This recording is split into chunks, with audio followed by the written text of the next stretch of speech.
كثيرا طيبا مباركا فيه كما يحبنا ويرضى. أشهد أن لا إله إلا الله وحده لا شريك له وأشهد أن محمدا عبده ورسوله نبي بعده. قال الله تعالى في القرآن الكريم: أعوذ بالله من الشيطان الرجيم. قل إن كنتم تحبون الله فاتبعوني يحببكم الله ويغفر لكم ذنوبكم والله غفور رحيم.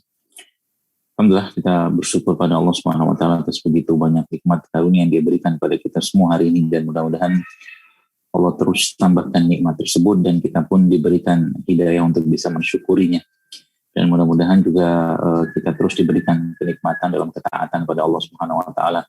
Karena sesungguhnya semua ketaatan pada Allah akan memberikan atau akan menimbulkan kebahagiaan dalam hati orang-orang yang meyakini ketaatan tersebut atau keimanan tersebut.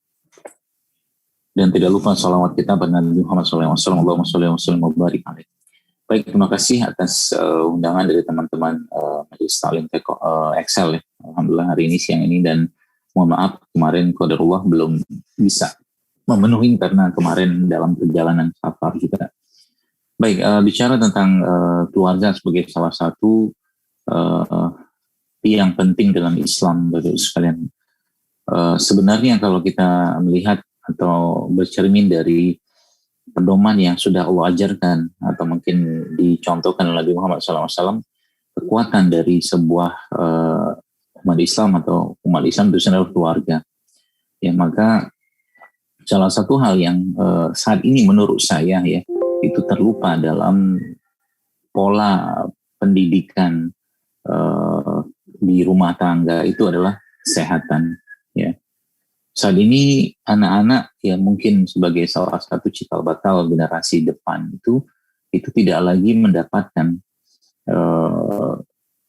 atau mungkin sebutlah mungkin sajian-sajian keimanan ya, atau mungkin sajian-sajian berupa sajian ragawi mereka yang menjadi kekuatan bagi diri mereka atau tubuh mereka.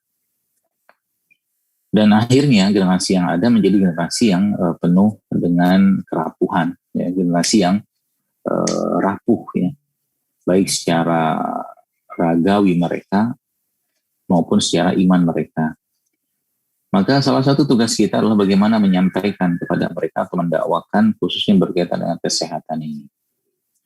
Beberapa tahun yang lalu saya sempat mendapatkan sebuah postingan lah ya, bagaimana seorang anak kayaknya umurnya baru 10 tahunan gitu kan, terbaring lemah di ICU dan kabarnya sampai meninggal dunia itu akibat terlalu seringnya dia mengkonsumsi salah satu jenis minuman ya, yang ternyata minuman tersebut bukan hanya menggunakan gula pasir tapi juga ada banyak bahan-bahan kimia sintetik lain di situ.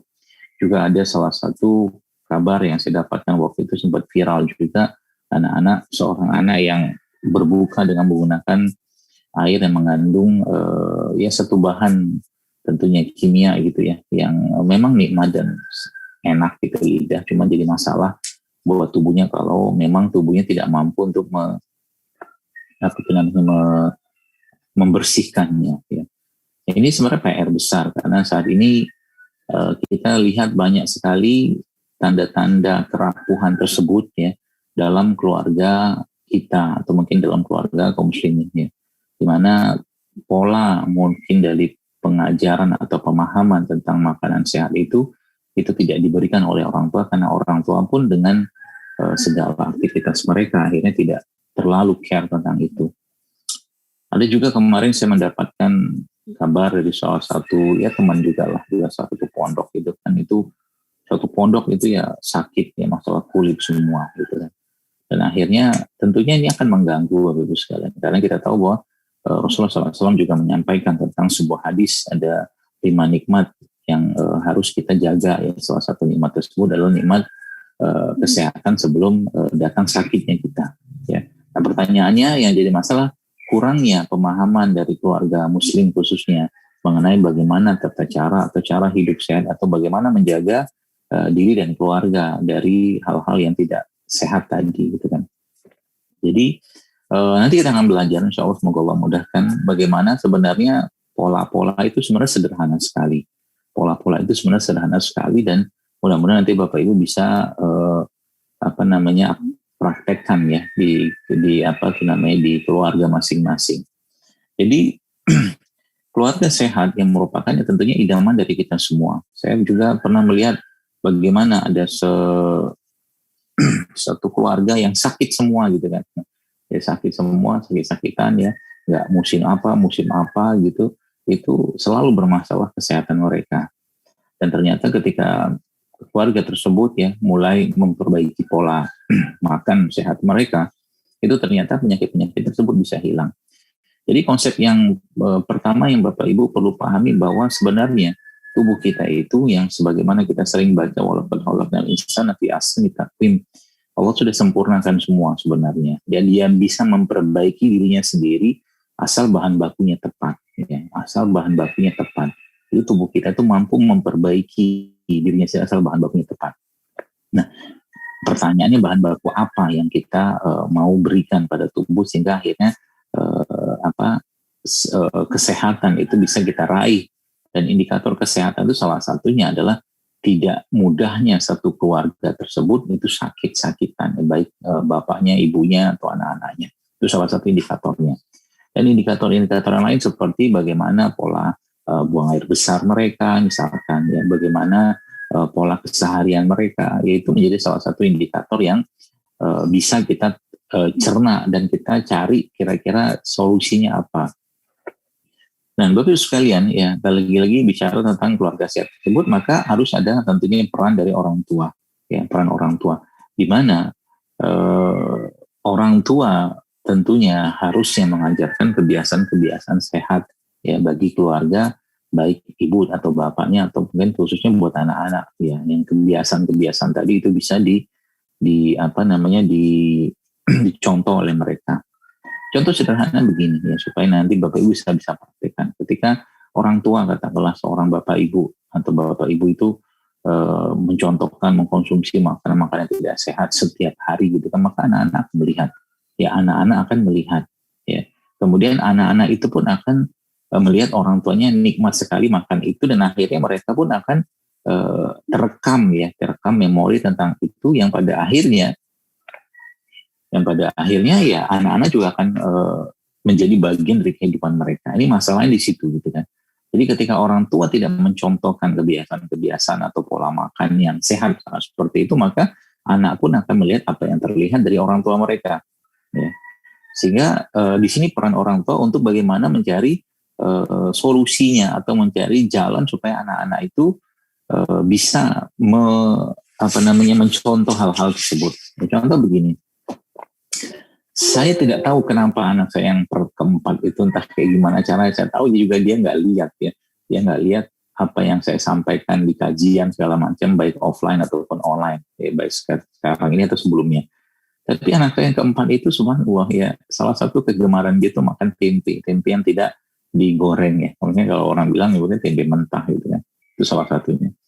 Ya mungkin ya, dia mungkin sempat melihat atau apa, mungkin saya nggak tahu juga, atau mungkin bahasa saya pernah dia dengar gitu sehingga akhirnya dia menggemari tempe tadi. Itu yang pertama. Lalu yang kedua, dia sangat suka dengan makan kurma sehingga akhirnya kurma itu selalu menjadi salah satu makanan kegemarannya dia, ya.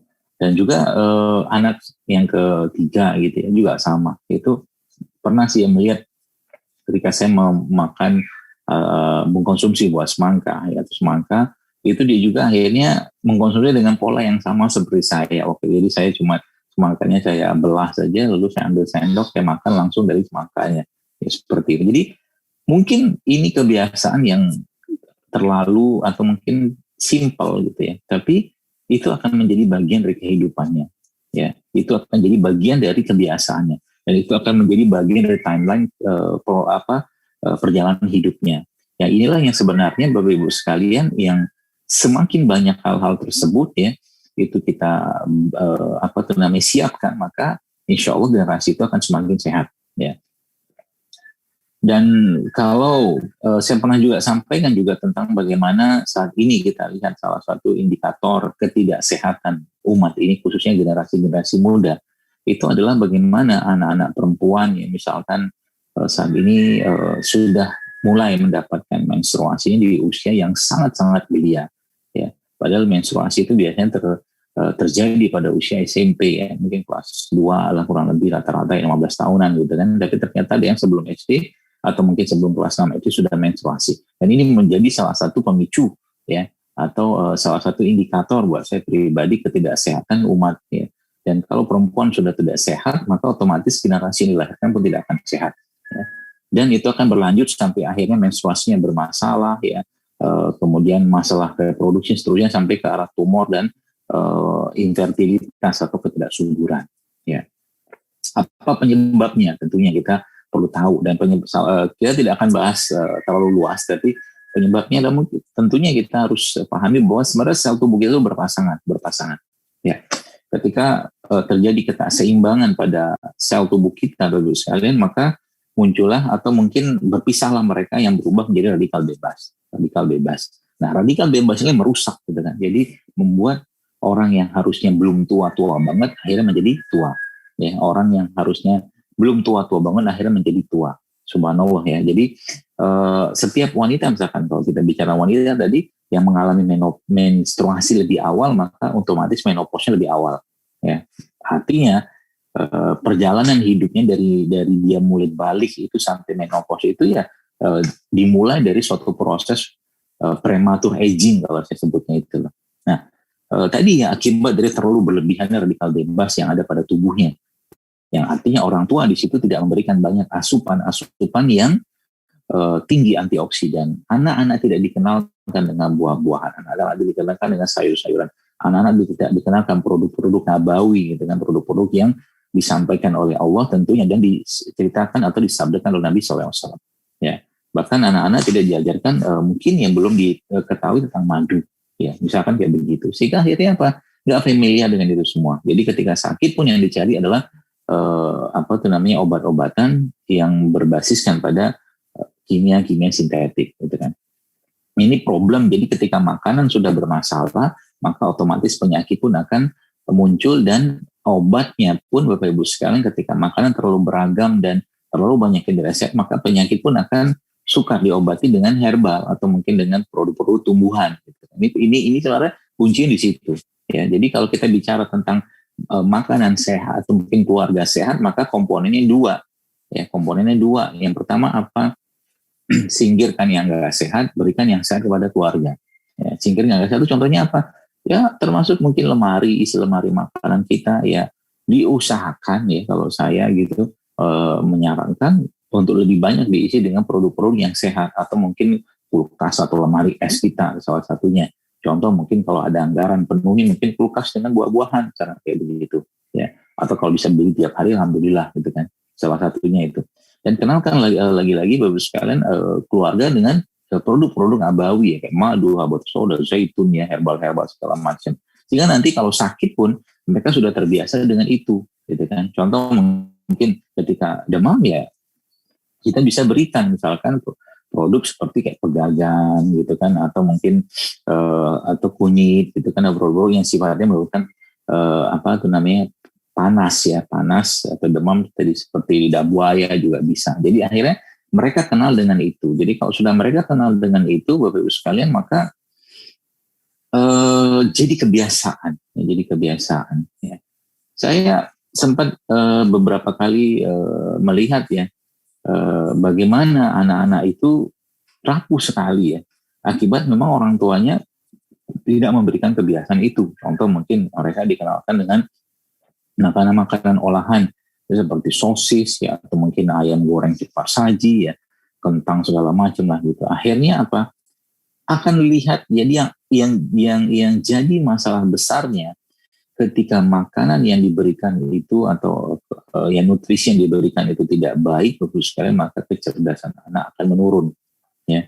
Kecerdasan ini efeknya kecerdasan itu sebabnya kalau kita baca dalam kitab-kitab ulama seperti kitab Azkiyah tentang kecerdasan itu ya, atau mungkin kitab yang dikarang oleh Ibnu Qayyim tentang kecerdasan muslimin itu ya, salah satunya itu salah satu dianjurkan oleh ulama-ulama tersebut adalah mengkonsumsi bahkan air madu dan kismis misalkan. Itu untuk meningkatkan kecerdasan gitu kan, dari empirikalnya mereka ya. Tapi pada dasarnya adalah semakin tinggi antioksidan atau asupan antioksidan yang diberikan kepada keluarga di rumah ya, dalam bentuk apapun, mungkin buah-buahan gitu ya, atau mungkin sayur-sayuran atau produk-produk herbal, maka akan semakin terjaga tubuhnya. Ini prinsip dasarnya. Nah, yang kedua adalah bagaimana mengenalkan mereka dengan produk-produk herbal yang bisa dipakai untuk nanti ketika mereka dalam keadaan yang sakit. Contoh begini, pernah saya dulu waktu orang tua saya sakit, bapak saya sakit ya, itu beliau mengalami perdarahan di lambung, dan saat itu memang alhamdulillah ditangani di rumah sakit dan terpasang infus. Itu selama di rumah sakit saya tentunya pantau dan jaga beliau saat itu, dan salah satu yang saya berikan pada beliau untuk beliau konsumsi itu adalah lidah buaya. Jadi ternyata lidah buaya itu salah satu produk yang sangat baik untuk mengatasi perdarahan di lambung. Jadi pengetahuan kita tentang ini ya, yang atau mungkin produk-produk seperti ini yang memang kurang ya di kalangan keluarga sekarang, sehingga akhirnya balik-baliknya yang dimakan sudah bahan-bahan yang banyak mengandung kimia sintetik yang di makanan gitu kan. Ketika sakit pun itu produk-produk yang berbasiskan kimia sintetik, dan ini akan menjadi masalah ke depannya ya.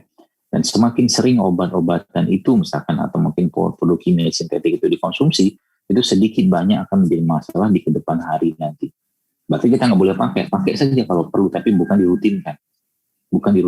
Contoh mungkin kalau kita bicara tentang anak-anak yang mungkin epilepsi misalkan, dan salah satu yang saya berikan atau mungkin saya anjurkan kepada orang-orang seperti itu biasanya adalah produk-produk yang memang menguatkan fungsi otak atau mungkin melancarkan aliran darah, ya, mengurangi peradangan seperti mungkin kayak pegagan atau antanan. Itu salah satunya. Ya, jadi subhanallah, prinsipnya sebenarnya sederhana sekali ya. Karena konsep dalam tim nabawi itu atau pengobatan nabi itu ya, satu herbal itu untuk bisa berbagai macam penyakit sebenarnya. Konsep begitu. Kalau kita bicara konsep pengobatan, kan memang supportingnya yang lain itu berasal dari makanan. Ya, jadi maka perbaiki makananmu, atau perbaiki makanan kita, maka tubuh kita akan terbenahi dengan sendirinya. Ya. Jadi tidak hanya yang mungkin badannya gemuk ya, atau mungkin badannya kurus, dua-duanya juga bisa jadi ada problem. Bahkan orang-orang yang kurus sekalipun ada namanya skinny fat. Skinny fat itu dia banyak mengalami perlemakan di tubuhnya, dalam tubuhnya, terutama di organ, sehingga nggak fit juga. Nah, indikatornya atau mungkin perbaikannya seperti apa? Ya tadi ya, antioksidannya, seratnya ya, termasuk juga lemak-lemakan dikenalkan pada mereka. Ya, lemak-lemak sehat seperti lemak yang berasal dari minyak zaitun atau VCO atau mungkin alpukat, itu juga salah satu lemak yang baik. Maka inilah yang sebenarnya ya mungkin saya menyarankan dikenalkan pada keluarga. Ya, jadi kalau kita mau membangun keluarga sehat itu ya, termasuk di bulan Ramadan seperti ini ya, contohkanlah kebiasaan makan yang baik itu. Berarti kita nggak boleh cheating dong, nggak boleh makan yang ini itu segala macam, boleh aja. Ya, tapi dominasi yang kita konsumsi itu adalah produk-produk sehat dan kenalkan mereka dengan herbal. Itu poin dasarnya. Ya. Dan juga pengobatan seperti yang ada pada diajarkan Nabi SAW seperti ruqyah, yaitu mulai dikenalkan ya pada anak-anak ya, dengan cara apa ya, orang tua meruqyah anaknya misalkan ya, ataupun pengobatan yang lain seperti berbekam gitu. Saya punya anak saat ini udah ada yang 11 tahun gitu, anak yang kedua itu juga pernah saya bekam dia ya memang ada yang pro kontra atau nggak setuju anak kecil, tapi saya pribadi melihat ini perlu dibekam gitu kan. Salah satunya kayak gitu. Jadi orang tua juga perlu tahu tentang ilmu pengobatan itu gitu kan, sehingga nanti ketika sakit itu nggak panik gitu kan, ketika sakit itu nggak nggak cemas gitu. Sehingga akhirnya nggak banyak solusi yang bisa diberikan atau didapatkan ketika cemas itu muncul, yaitu seperti itu. Nah, jadi pola pendidikan kesehatan atau edukasi kesehatan seperti ini, Bapak Ibu sekalian, yang mari kita mulai gitu. Tapi kita mulai dari sekarang ya, sudah berkeluarga sekarang, contohkan itu kepada anak-anak yang belum keluarga, mulai membangun kebiasaan itu, karena kebiasaan yang dibangun terus menerus ya akan menjadi bagian dari diri kita yang pada akhirnya nanti ya akan mengalir ya ke anak-anak kita kalau seandainya sudah menikah. Inilah sebenarnya kuncinya ya, dan kunci itu yang dipakai orang tua kita zaman dulu. Kita tahu bahwa orang tua kita di zaman dulu itu tidak terlalu banyak ragam makanan. Jadi sekarang ujian kita itu bagi orang tua saat ini ya, salah satu ujian kita adalah makanan sebenarnya. Jadi anak-anak itu terlalu banyak pola atau ragam makanan yang mereka lihat, mereka rasakan, sehingga akhirnya nggak kenal lagi dengan makanan yang asli. Ya, contoh mungkin kalau saya pernah sampaikan juga beras mungkin atau nasi gitu kan, kita tahu soal nasi itu kandungannya bagus gitu kan, asal nasinya masih baik gitu kan, terutama yang beras-beras organik ya seperti itu. Tapi ketika sudah mulai sudah mulai dicampur kan dari proses awalnya dengan pestisida segala macam, maka pasti akan terjadi perubahan di sana yang bikin masalah di badan ya. Nah itu yang perlu ya mungkin kita lakukan di keluarga ya. Jadi mulai mengenalkan kepada mereka produk-produk seperti madu, herbal, zaitun, habatus sauda ya, atau mungkin produk-produk lokal kita seperti kunyit atau kencur segala macam. Nah, itu bagian dari cara kita untuk menjaga kesehatan. Ya tentunya kesehatan yang paling utama dalam Islam adalah kesehatan iman sebenarnya kita tahu ya. Nah, itulah tugas yang lain, maksudnya itu pembahasan yang lain. Tapi yang saya maksudnya kesehatan yang sifatnya ragawi atau kesehatan tubuh ya. Nah sehingga kombinasi dari itu semua ketika ada masalah di keluarga itu bisa kita lakukan ya. Contoh mungkin ketika anak sakit ya, orang tua ngapain misalkan ya, orang tua ya salah satunya bisa bersedekah ya, sedekah ya meminta bertawasul dengan sedekah tadi untuk penyembuhan atau kesembuhan atas penyakit anak tadi salah satunya ya. Kemudian apalagi ya, meruqyah anak tersebut ya, meruqyah dengan bacaan-bacaan ruqyah syar'iyyah.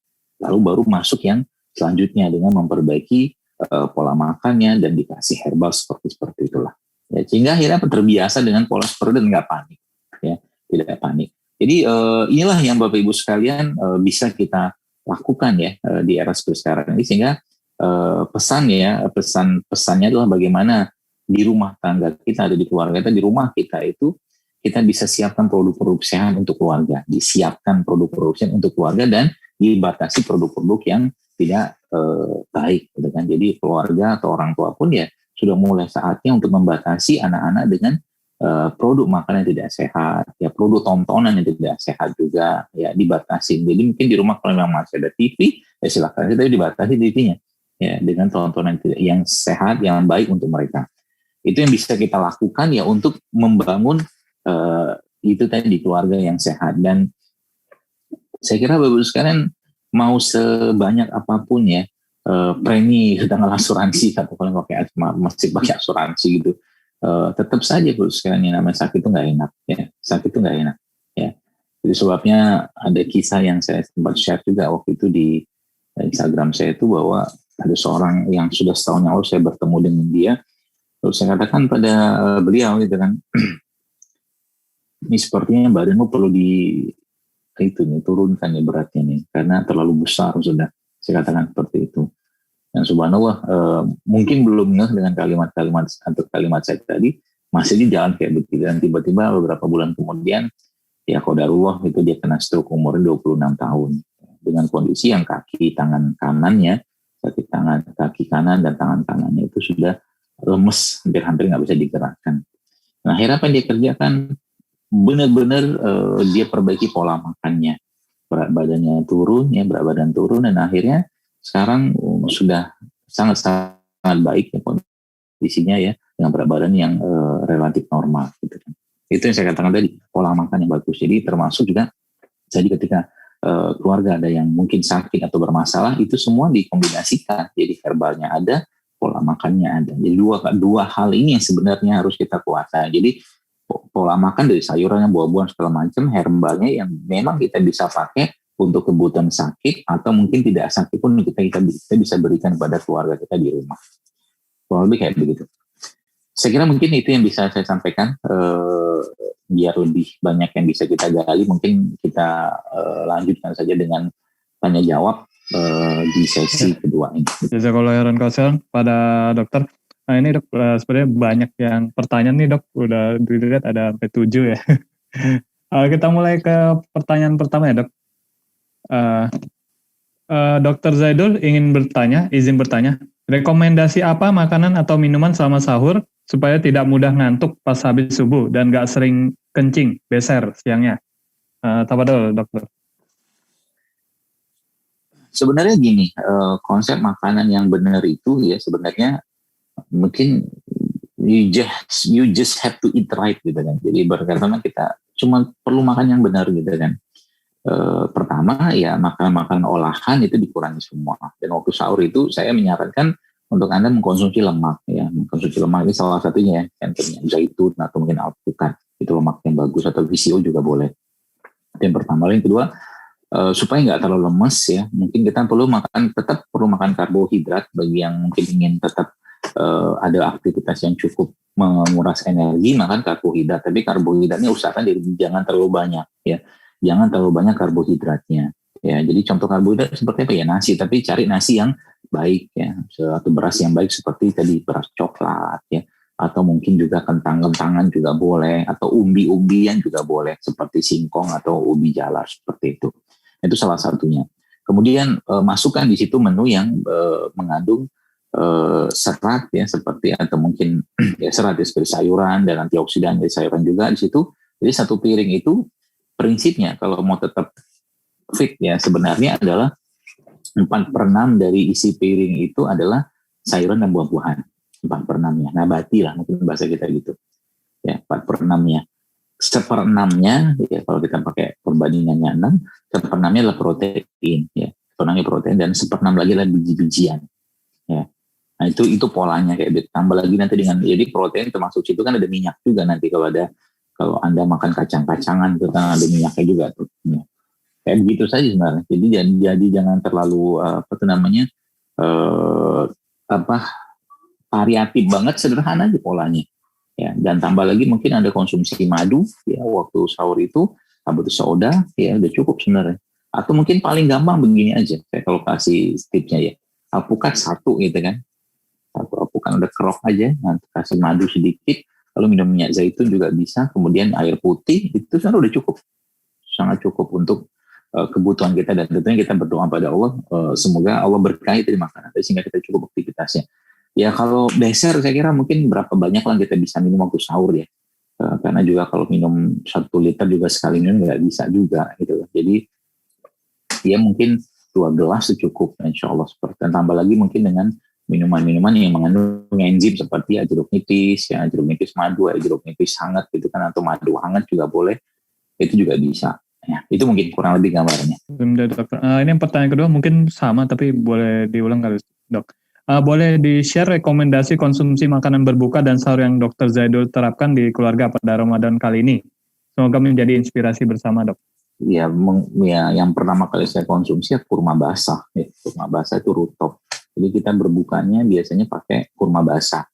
Ya, kalau kurma basah. Kebetulan pas ada teman yang kirim, ada teman ustadz yang kirim juga kurma basah. Kalau nggak ada kurma basah, kurma kering. Ya, kalau nggak ada air putih. Walaupun nggak ada itu semua, biasanya saya mengkonsumsi atau saya berbukanya dengan buah-buahan. Ya, buah-buahan. Jadi buah-buahan itu jadi pilihan utama saya. Nah, setelah itu biasanya kadang-kadang saya sholat maghrib atau misalkan setelah itu saya ada ya camilan-camilan ringan gitu yang buah lagi balik-baliknya itu yang saya konsumsi.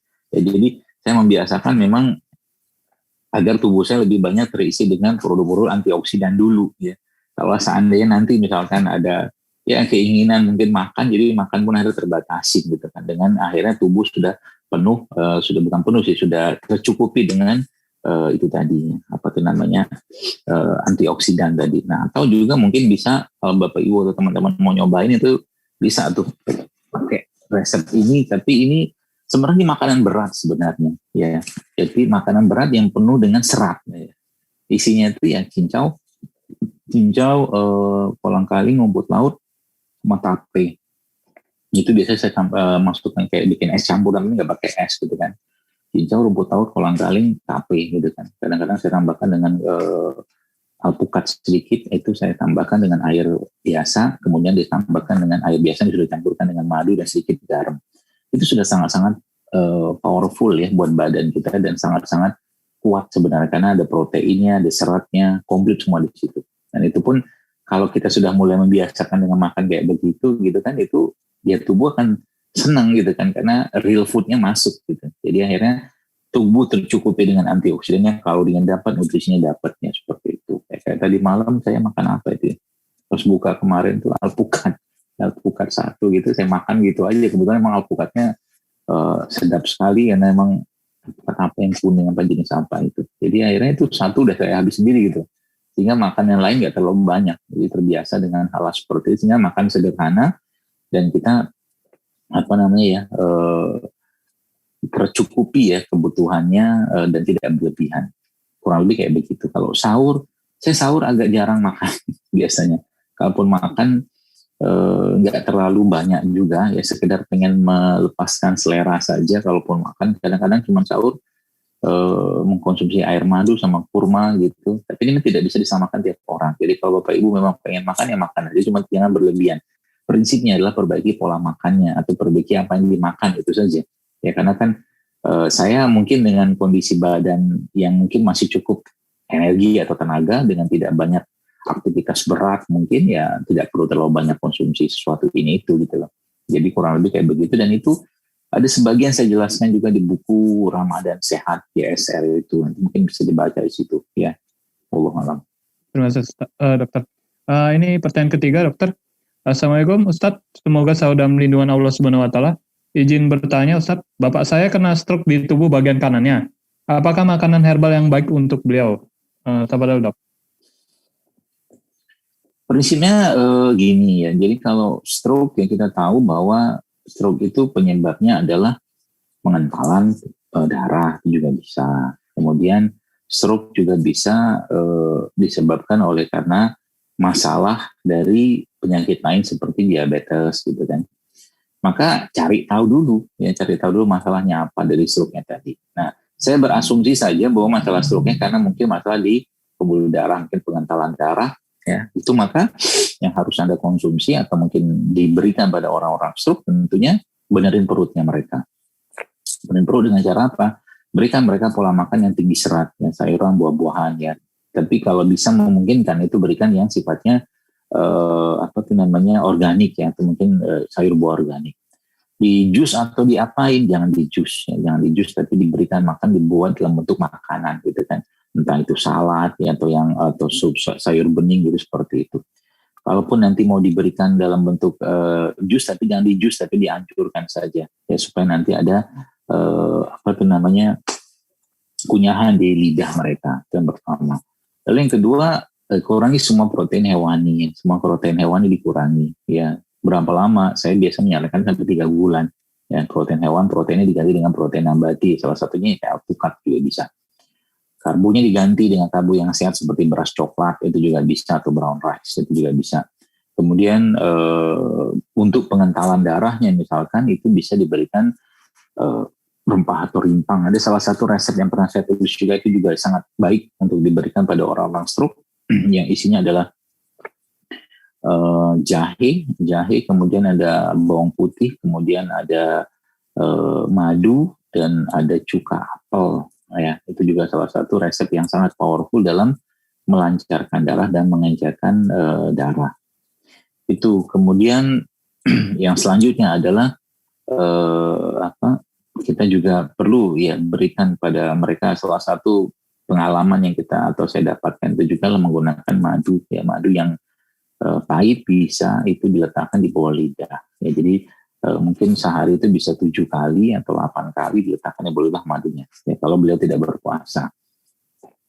Kemudian yang tidak kalah penting, jadi kalau bicara stroke panjang sekali sebenarnya ya. Kalau misalkan ada kelemahan atau parese di bagian tubuhnya, mungkin di kaki atau tangannya, maka pemijatan atau tusuk jarum itu sangat efektif ya untuk menguatkannya kembali ya. Itu kurang lebih kayak begitu gambarannya ya. Jadi mudah-mudahan bisa dipahami juga. Dan seperti kisah yang tadi saya jelaskan tadi ya, bahwa ada teman yang juga sakit itu juga dia sampai sekarang tuh nggak lepas dalam rimpang, terutama kunyit itu salah satu yang sangat dia pakai ya, atau mungkin dia gunakan dalam pengobatannya dia. Demikian. Masuk pertanyaan keempat, dokter. Apakah makanan itu mempengaruhi semangat kita dan vitalitas kita dalam beribadah di bulan Ramadan?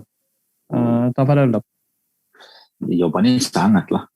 Jadi kenapa Nabi SAW itu mencontohkan kepada kita makan kurma? Karena kurma itu superfood. Ya, kenapa?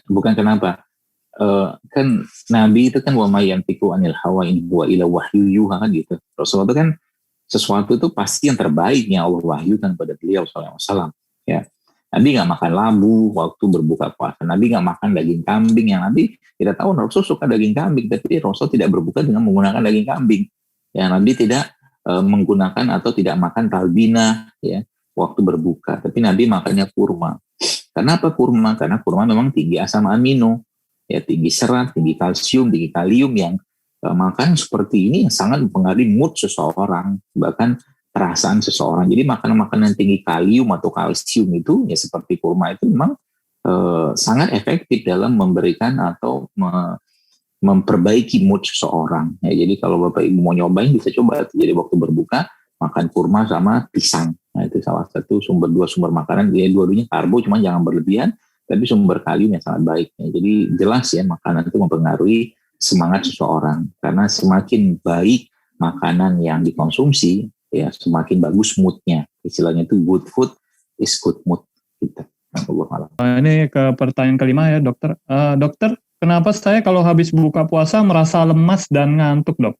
Jadi pas mau sholat tarawih jadi males dok. Apa dok? Ya nggak tahu saya. Anda makannya apa?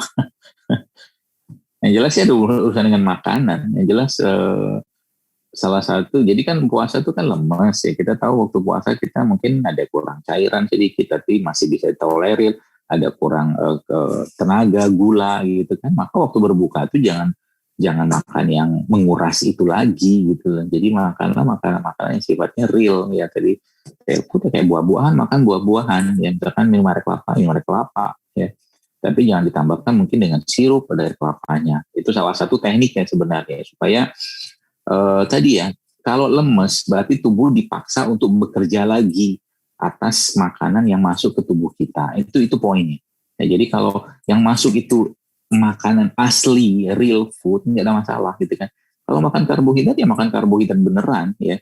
Misalkan ya air tebu itu kan karbohidrat, ada gulanya ya. Tapi bukan kita minum sirup. Nah, itu misalkan kayak begitu perbandingannya gitu kan. Atau mungkin makan pisang atau makan buah ya. Atau makanan-makanan yang tinggi karbo lain tapi karbohidrat cuman sehat seperti ya kayak ubi ya juga tidak masalah sebenarnya. Jadi yang jadi masalah ketika kita konsumsi waktu buka itu ketika tepung-tepungan berlebihan pasti ngantuk gitu terawihnya. Ini pertanyaan ke-6 dokter. Dokter ingin izin bertanya, bagaimana mengukur level kesehatan kita? Apakah bila tidak ada keluhan sakit, GERD, sakit kepala, kolesterol, diabetes, jarang flu, artinya kita sudah sehat seutuhnya? Terima kasih dok. Belum tentu lah. Kalau oke lah secara keluhan nggak ada, tapi pertanyaannya ada BAB nggak gitu loh.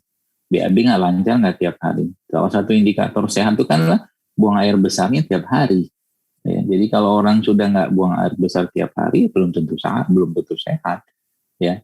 Tapi dia nggak sakit, tapi tidak sehat gitu kan. Jadi itu salah satu indikatornya. Misalkan tidur juga baik gitu kan, pola tidur juga bagus. Jadi mulai dari pola, jadi sangat-sangat kompleks ya kalau kita bicara tentang indikator kesehatan tersebut ya. Tapi secara umum ya tadi itu ya, BAB-nya, BAK-nya, tidurnya ya, ini dalam kondisi yang normal semua tuh. Misalkan dia tiap hari ada BAB, tiap hari ada BAK-nya, tidurnya normal. Katakanlah normal itu malam-malam nggak bangun bergadang, misalkan kayak begitu, gitu kan. Kemudian moodnya juga tidak bermasalah, berarti stabil. Moodnya itu salah satu indikatornya. Tapi kalau sudah nggak ada keluhan seperti tadi itu ya sudah, kalau bahasa saya itu udah menang banyak sebenarnya. Karena emang sejatinya ada satu kalimat yang bagus dari salah satu dokter di Amerika itu dikatakan tanda dari kesehatan yang baik itu bukan nggak ada penyakit, tapi kita merasakan vitalitas. Vitalitas itu maksudnya ya tadi keluhan nggak ada, rutinitas atau kewajiban tubuh seperti mungkin dia BAB atau apa tuh lancar gitu kan, maka itu salah satu tanda tubuhnya dalam kondisi yang fit ya, seperti itu. Jadi ya alhamdulillah kalau sudah memang nggak ada keluhan, tapi ya tadi saya mungkin belum nanya itunya gimana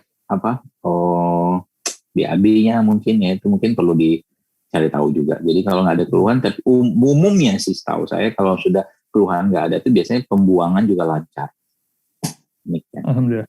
Ini pertanyaan terakhir dokter. Sekarang lagi tren makanan frozen food karena praktis. Bagaimana cara mengolahnya supaya tetap sehat dan tidak membahayakan tubuh?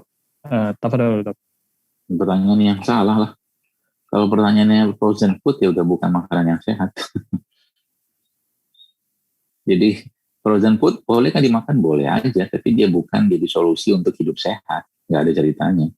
Karena udah dimasuki frozen itu. Jadi totally frozen itu kan pasti sudah banyak mengalami pengurangan ya, nyawa dari satu makanan. Itu gini lah, teman-teman, kalau nyawa tuh enzim sebenarnya ya, enzim, terutama makanan-makanan yang banyak mengandung enzim di sayuran atau buah-buahan. Jadi frozen food itu kalau saya pribadi bukan solusi untuk hidup sehat. Kalau mungkin kita untuk menjadikan pilihan ragam makanan untuk sehari-hari, misalkan nggak bisa beli yang fresh, itu oke lah. Tapi itu bukan tiap hari makan frozen gitu kan.